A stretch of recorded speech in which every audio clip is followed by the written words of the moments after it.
আপনি জীবনে কত সুখী সেটা গুরুত্বপূর্ণ নয়, বরং আপনার কারণে কতজন সুখী সেটাই হচ্ছে সবথেকে বড় গুরুত্বপূর্ণ ব্যাপার। নমস্কার বন্ধুরা, কৃষ্ণার ব্লকে আপনাদের স্বাগত জানাই। আপনারা কেমন আছেন? আশা করি নিশ্চয়ই আপনারা ভালো আছেন। আমিও আপনাদের ছোট বড় আশীর্বাদে ভালো আছি। এই দেখুন বন্ধুরা, এখন প্রায় সকাল 6টা, আপনাদের সাথে নিয়ে নতুন একটা ব্লগ শুরু করেছি। আশা করি নিশ্চয়ই ব্লগটা আপনাদের ভালো লাগবে। আমার তরফ থেকে সকল বন্ধুদের জানাই গুড মর্নিং, বড়দের জানাই প্রণাম, আর ছোটদের রইল আমার অনেক অনেক ভালোবাসা। আজ হচ্ছে রবিবার, আর আজ গুরু পূর্ণিমা। সকল গুরুর আশীর্বাদ মাথায় রেখে আজ আমার জীবন সম্পূর্ণ। সেই জন্য আজকে গুরু পূর্ণিমার দিনে সকল গুরুকে জানাই আমার শ্রদ্ধেয় প্রণাম। আমার শিক্ষাগুরুরা, আমার দীক্ষাগুরু এবং আমার হাজব্যান্ড প্রতি পরম গুরু। যাই হোক, আজকে সকালে পুরো বৃষ্টি ঝমঝম করে, আর ওদিকে সকালবেলা ঘুম থেকে উঠে একটুখানি যেহেতু টাইম পাই না, সেই জন্য একটু রূপচর্চা করলাম। তো রূপচর্চাটা হচ্ছে কিছুই নয়, যেমন সিজনে যেসব ফলমূল খাওয়া দরকার, তো সিজনের ফল মুখে মাখলে অনেক উপকার পাওয়া যায়। সেই জন্য এক টুকরো পাকা পেয়ারা ছিল, সেটাই মুখে মেখে নিয়েছি।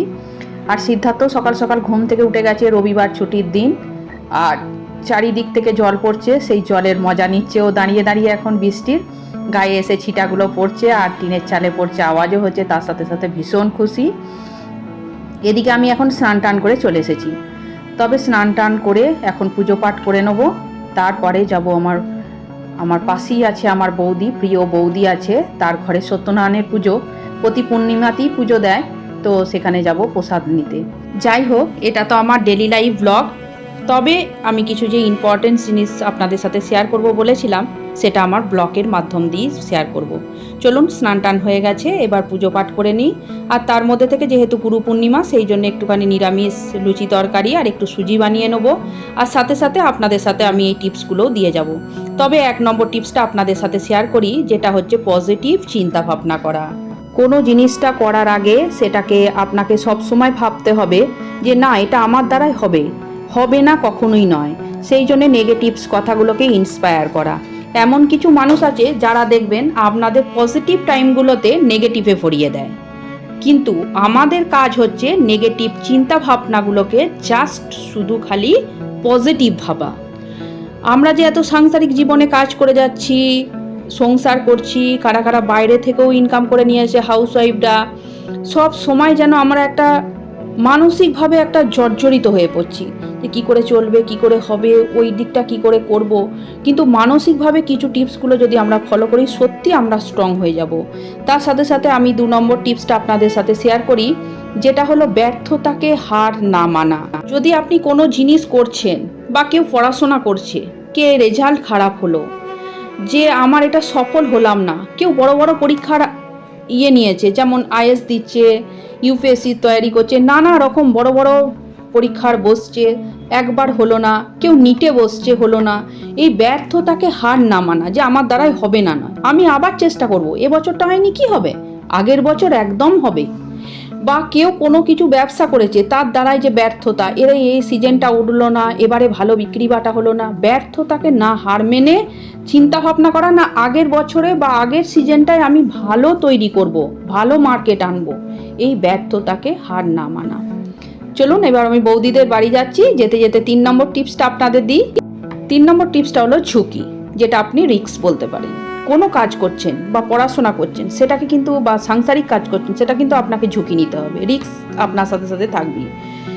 আপনি যখন পজিটিভ থাকবেন, তার মধ্যে কিন্তু ঝুঁকিও থাকবে। আপনি যখন কোনো কাজ করছেন বা পড়াশোনা করছেন, সেটার মধ্যে রিস্ক আপনার থাকবে, সেটা হতেও পারে, না হতেও পারে। না হতে পারাটাকে সরিয়ে দিয়ে সেই রিস্কটা আপনাকে বারে বারে নিতে হবে। দেখবেন একটা জিনিসে বারবার যদি আপনি রিস্ক নেন, ঝুঁকি নেন, দেখবেন একদিন আপনার সাফল্যের উদ্দেশ্যে পৌঁছে যাবেন। বৌদির বাড়ি মোটামুটি এসে গেছি, সত্যনারায়ণের প্রসাদ নেবো, আর তার সাথে সাথে আমি 4 নম্বর টিপসটা দিই। 4 নম্বর টিপসটা হচ্ছে, যেটা হচ্ছে তাড়াতাড়ি ফল। আপনি যদি কোনো জিনিসের ফল চান, তাড়াতাড়ি রেজাল্ট চান, তাহলে কিন্তু একদমই সম্ভব নয়। আর সবুরের ফল মিঠা হয়, এটা কিন্তু আমাদের 100% কথাতেই আছে। কেন, আপনি কোনো একটা পরীক্ষা দিলেন, সঙ্গে সঙ্গে রেজাল্ট পেয়ে গেলেন বা ভালো ফল পেয়ে গেলেন, আমি বলছি না যে মেহনত করেছেন, পরীক্ষা দিয়েছেন, ভালো ফল পেয়েছেন, ঠিক আছে, কিন্তু যদি নাই বা হলো, একটু চেষ্টা করলে, একটু ধৈর্য ধরলে নিশ্চয়ই আপনি ফলটা আরও ভালো পাবেন, আরও পরের বছর দিলে আরও ভালো হবে। এই তাড়াতাড়ি ফল, এই যে আমরা ইউটিউবে কাজ করছি, আমরা তাড়াতাড়ি ফল পাচ্ছি না, কিন্তু আমরা ইউটিউবটাকে বুঝছি, কত চিন্তা করছি, কত গ্রো হবে আস্তে আস্তে সেইভাবে করলে। সেই তাড়াতাড়ি ফলের আশা না করে খুব সুস্থ মস্তিষ্কে ভালোভাবে একটা লক্ষ্যের দিকে তাকিয়ে এগিয়ে যেতে হবে। তাহলে দেখবেন এই মানসিকভাবে আপনি অনেক শক্তিশালী হবেন। এই হচ্ছে আমার প্রিয় মানুষটি বৌদি। তবে বৌদির এখন দেখলেন সত্যনারায়ণের পুজো হয়ে গেছে, এখন এসেছে ছাদে ফুল তুলতে। তার বাকি পুজোটি এখন গুরু বাবার জন্যে বাকি আছে, সেই জন্য নিতে এসেছে ফুল। তবে এর মাঝখানেই আমি একটা কথা বলি, এই বৌদি আমাকে দিয়েছিল নিজে হাতে করে দীক্ষা। তবে বৌদি দেয়নি, বৌদি যে গুরুতে দীক্ষিত সেই গুরুর চরণেই আমাকে ঠাঁই দিয়েছে এই বৌদি। যাই হোক, বৌদির কাছে এখন প্রসাদ পেয়ে গেছি, এবার বাড়ি যাই। বাড়ি যেতে যেতে আপনাদের দাদা ভাই এখন অপেক্ষা করছে একটু পূর্ণিমার প্রসাদের জন্য, তার হাতেও একটুখানি প্রসাদ তুলে দিই। আর প্রসাদ দিতে দিতে আপনাদের সাথে 5 নম্বর টিপসটা শেয়ার করছি। নিজের প্রতি করুণা দেখানো বন্ধ করা। আমার পাস্ট কি হয়ে গেছে সেটা আমাকে না চিন্তা ভাবনা করে আমার এখন যেটা প্রেজেন্ট বর্তমানকাল সেটাতে আমার কি হবে সেটাই আমার চিন্তা ভাবনা করা উচিত। আজকে দেখুন আপনাদের সাথে কথা বলতে বলতে খুবই আমি দুঃখিত, বা বলতেও আমার খুব খারাপ লাগছে। আমার একটা ছেলেও তো এরকম হয়ে গেছে, আমার কাছ থেকে চলে গেছে। তো আমি যদি পুরনো যদি ওইটা ধরে যদি আমি বসে থাকি, সে তো আমাকে দেখুন, আমি মা, আমাকে সবসময় কুড়ে কুড়ে খায়, সবসময় একটা ফিল করতে পারি। কিন্তু তবুও তো আমি আবার একটা নতুন সন্তানের জন্ম দিয়ে ছোট সন্তানের হাত ধরে এখন আমি এগিয়ে যাচ্ছি, যে তাকে মানসিকভাবে তাকে স্ট্রং করা, তাকে নিয়ে বড় করা, তাকে নিয়ে অনেক আমার চিন্তা ভাবনা করা। এইভাবে পুরনো জিনিসকে ফেলে রেখে আপনাকে এগিয়ে যেতে হবে সামনের দিকে। যদি আমি সব সময় এরকম নিজেকে নিজের করুণায় দেখাই যে আমার এত বড় কাণ্ড আমার জীবনে ঘটে গেছে, আমি এগুতে পারবো না, আমি যাব না, আমি নিজে অসহায়, আমি সব থেকে জীবনে দুঃখী, আমার মতো কেউ দুঃখী নয়, মানে যদি আমি এটা সব সময় ভাবি আর পৃথিবীটাকে যদি একবার চোখ মেলে তাকানো যায়, তাহলে দেখা যায় যে আমার থেকে কত দুঃখী মানুষ আছে। সেই জন্যে সবসময় নিজের প্রতি করুণা না দেখানো। এবার চলে এসেছি বিকালবেলায় সিদ্ধার্থ এখন দিচ্ছে গাছে জল, আর আমি বসে বসে আকাশের দিকে চোখ মিলে আছি। আসল কথা, বিকালবেলায় বৃষ্টিটা ধরার পর যেন একদম মেঘটা মনে হচ্ছে যেন গ্রিটিংস কার্ডের প্রথম পেজটি, না হলে ল্যাপটপের স্ক্রিনে দেওয়া ছবিটি। যাই হোক, আপনাদের সাথে এই ছবি দেখতে দেখতে আমি আমার 5 নম্বর টিপসটা শেয়ার করছি, যেটা হচ্ছে সময়ের সাথে সাথে নিজেকে পরিবর্তন করা।